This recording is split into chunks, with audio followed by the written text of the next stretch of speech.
આજરોજ બીજેપી દ્વારા યાદી જે બહાર પાડવામાં આવી છે તેમાં યુવા પ્રમુખ વિનસભાઈ અદવાણીને જે ટિકિટ મળી છે, વિનસભાઈ શું કહેશો આપને જે ટિકિટ મળી છે એ બાબત? આજે એક ગૌરવ સાથે કહી શકાય તેવી વાત કે ભારતીય જનતા પાર્ટી હંમેશા યુવાનોની સાથે અને યુવાનોને લઈને નવા કાર્યો પોતાના શરૂ કરતી હોય છે.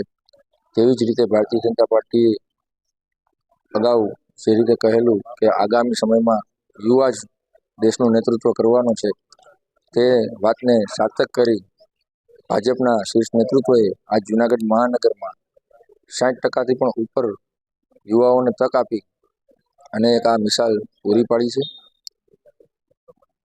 આગળના તમારી જીત કઈ રીતે જુઓ છો?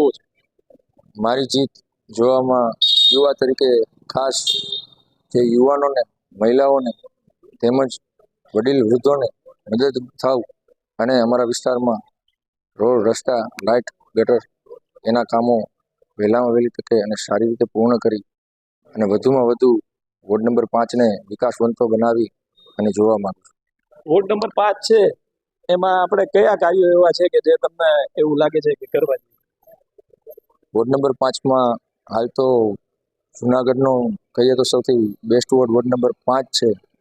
હજુ જો કરવા લાયક કંઈ કામો હોય તો જે ન્યૂ ડેવલપિંગ એરિયા છે, જે વિકસિત એરિયા છે, અત્યારે જ્યાં નવું જુનાગઢ વિકસી રહ્યું છે તે વિસ્તારોને ડેવલપ કરી જે સરકારશ્રીની ગાઈડલાઇન મુજબ નવા સાર્વજનિકો રમતગમતના મેદાનો, સ્વિમિંગ પુલો, ફાયર સેફ્ટીના ફાયર ફાઇટરો એ બધું વસાવી અને જોવા માંગુ છું. જી, વોર્ડ નંબર 5માં આપને યુવા કાર્યકર્તા તરીકે જે ટિકિટ મળી છે એના વિશે તમે શું કહેશો?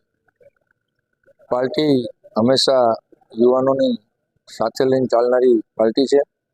પાર્ટીએ જે મને યુવા તરીકે મારી ઉપર જ્યારે હું સક્રિય સભ્ય હતો ત્યારથી જ પાર્ટીએ મને બૂથ પ્રમુખ બનાવ્યો.